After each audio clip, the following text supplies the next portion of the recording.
오늘 본문 9절을 보면은 그들을 향해 진노하신 하나님이 떠나셨다 이렇게 말씀을 시작하고 있습니다. 하나님이 떠나셨다는 말은 히브리어로 사르라고 하는데 이것은 하나님께서 배교한 인간을 떠나셨다 이런 뜻입니다. 즉 하나님 떠나셨다고 하는 것은 육적으로 떠났다 이런 의미가 아니라 영적으로 하나님께서 그를 떠나셨다, 버리셨다 이런 말입니다. 여기 나오는 그들이라고 하는 건 누구냐? 모세의 누이 미리암과 모세의 형 아론입니다. 하나님께서 미리암과 아론을 영적으로 떠나셨습니다. 그 이유는 민수기 12장에 나오는 1절 이하에 나오는 것처럼 그들이 지도자인 모세를 비방하는 그런 죄를 지었기 때문입니다. 그런데 상황만 놓고 보면은 미리암과 아론이 모세의 잘못을 지적할 만한 상황입니다. 왜냐하면 모세가 구스 여자와 결혼했거든요. 구스는 지금의 에티오피아입니다. 그러니까 모세가 이방 여인과 결혼을 한 거예요. 이방이 결혼하면 안 되잖아요. 근데 무슨 이유에서인지 모세는 이방 여인인 구스 여자와 결혼했습니다. 이처럼 상황만 놓고 보면은 미리암과 아론이 충분히 왜 그랬느냐라고 말할 수 있는 상황이거든요. 근데 하나님은 그럼에도 불구하고 이 일로 진노하셨고 미리암과 아론을 영적으로 버리셨어요. 그 이유는 2절에 나와요. 민수기 12장 2절 말씀은 이렇게 되어 있거든요. 그들이 이르되 미리암과 아론이죠. 여호와께서 모세와만 말씀하셨느냐 우리와도 말씀하지 아니하셨느냐 하매 여호와께서 이 말을 들으셨더라. 하나님이 말씀 지적하신 건 뭐예요? 모세가 왜 구스와 결혼했는 거에 대해 말했느냐가 아니에요. 이들의 마음의 중심은 뭐죠? 하나님께서 모세에게 영적인 권위를 인정하지 않는 거예요.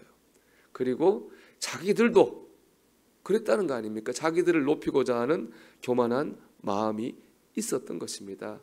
하나님께서는 그들의 이런 모습에 진노하신 겁니다. 그럼 우리는 가정이 행복하기 위해서 가족들과 대화를 해야 됩니다. 서로 그렇지 않아요? 서로 더 좋은 가정을 위해 대화해야 됩니다. 또 교회 안에서 교인들끼리 서로 사랑의 권면을 할 때도 있습니다. 그런가 하면 더 좋은 교회를 위해서 우리가 자기의 의견을 말할 수 있어야 됩니다. 그런데 중요한 것은 그 말을 하는 우리의 중심입니다. 우리가 그 중심에 뭐가 있어야 됩니까? 사랑이 있어야 되겠죠. 가족을 향한, 성도를 향한, 교회를 향한 사랑이 있어야 됩니다. 또 하나 겸손이 있어야 됩니다. 모세와 미리암이 날 높이려고 한 것 때 하나님이 진노하신 거잖아요. 겸손이 있어야 됩니다. 사랑과 겸손이 있을 때 그 우리의 말을 통해서 하나님의 뜻이 이루어지는 겁니다. 근데 사랑 없이 상대를 공격하려는 것이 될 때에 나를 높이려는 것이 될 때에 그것은 죄가 됩니다. 만약 미리암과 아론이 사랑과 겸손이 있었다면은 사람들 앞에서 모세를 비방할 것이 아니라 모세를 찾아갔어야 되겠죠. 찾아가서 왜 이방인과 결혼했냐라고 물었어야 될 것입니다. 그들은 모세를 찾아가서 묻지 않고 사람들 앞에서 모세의 잘못을 비방했습니다. 그들의 목적이 잘못됐기 때문에 그렇죠. 그들의 목적은 모세의 권위를 깎아내리고 자신을 높이는 데 있었습니다. 이를 보신 하나님께서 진노하셔서 그를 떠나신 겁니다. 사랑하는 여러분, 우리가 사랑과 겸손으로 말해서 가정에서 우리 또 교회 안에서 하나님의 뜻을 이루는 저와 여러분 되기를 주의 이름으로 축원합니다. 이렇게 이제 하나님이 탁 떠나니까요, 미리암에게 저주가 임해요. 미리암에게 문둥병이 임하게 됩니다.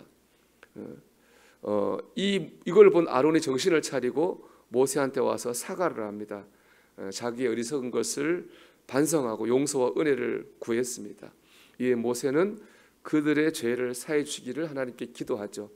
모세의 기도를 들은 하나님께서 문둥병의 저주를 풀 해결책을 주셨습니다. 14절인데요. 여호와께서 모세에게 이르시되 그의 아버지가 그의 얼굴에 침을 뱉어 쓸지라도 그가 이레 동안 부끄러워하지 않겠느냐. 그런즉 그를 진영 밖에 이레 동안 가두고 그 후에 들어오게 할지니라 하시니 그랬습니다. 즉 문둥병 걸린 미리암을 이 이스라엘 진 밖으로 격리하라는 거예요. 내쫓으라는 거예요. 그리고 7일 뒤에 들어오게 하라 그렇게 말합니다. 회개죠. 회개하라는 겁니다. 우리가 하나님의 징계와 저주에서 노임받는 방법은 회개밖에 없어요. 그런데 여기 보면 날짜를 하나님 제시하셨잖아요. 7일 동안 밖에 있다 와야 된다. 이 7일이 의미하는 건 뭐냐? 철저한 회개입니다. 이 말씀 설명하려고 앞에 놓은 이야기 보면 이런 말이 있잖아요. 그의 아버지가 그의 얼굴에 침을 뱉었을지라도 그가 이래 동안 부끄러워하지 않겠느냐. 그 당시 풍습이에요. 아들이 죄를 짓잖아요. 아버지가 그 아들의 얼굴에 침을 뱉었답니다. 그리고 7일 동안 집을 내쫓아 격리시켰어요. 어떻게 보면 이건 이중 처벌이에요. 첫째, 침을 뱉은 것 한번 처벌한 거잖아요. 얼마나 침을 뱉는다고 하는 게 얼마나 좀 심한 처벌입니까? 처벌을 했어요. 근데 또 처벌해요. 그건 뭡니까? 7일 동안 내쫓는 거잖아요. 아니 아들이 그랬을 수 있잖아요. 아버지가 침을 뱉는 순간 내가 정말 잘못했구나 깨달을 수도 있잖아요. 그럼에도 불구하고 또 7일을 격리시켰어요. 그건 뭡니까? 그만큼 철저하게 회개하라고 하는 겁니다. 여러분 죄는요 철저하게 회개되어야 됩니다. 청교도 신학자 존 오원이 이런 말을 했습니다. 회개하지 않은 죄는 우리 안에서 반감을 일으킨다 그랬습니다. 즉 우리가 온전히 회개하지 않고 이제 남아있잖아요. 그 죄가 우리 안에 뭘 일으키느냐? 반감을 일으킵니다.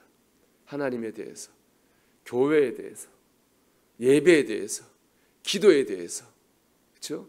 그런 것에 부정적인 생각이 들게 하고 반감이 일어나게 하고 불순종해서 또 다른 죄를 짓게 한다는 겁니다. 그래서 회개할 때는요 철저하게 회개한다는 거예요.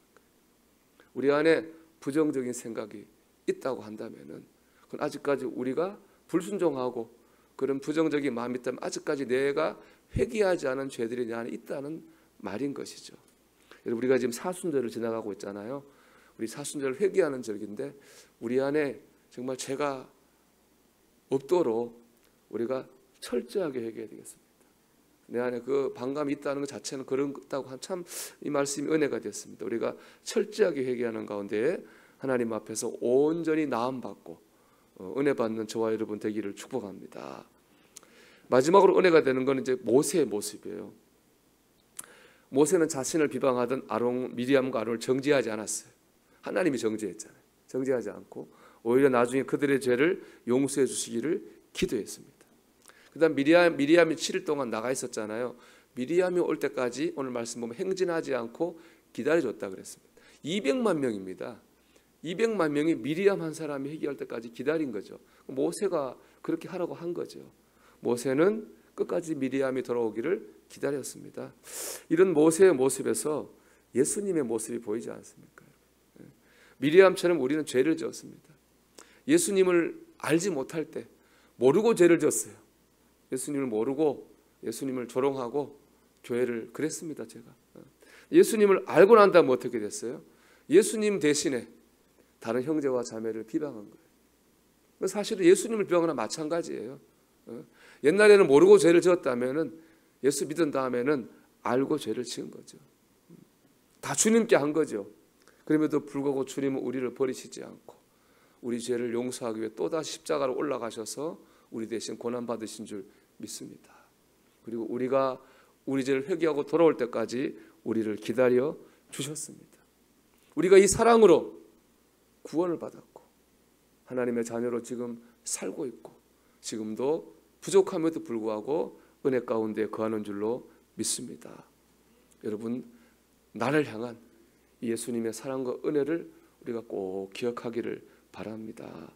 이 사랑을 기억하면서 우리 겸손과 사랑으로 교회와 가정에서 하나님의 뜻을 이루어 나가는 저와 여러분이 되기를 주님의 이름으로 축원합니다.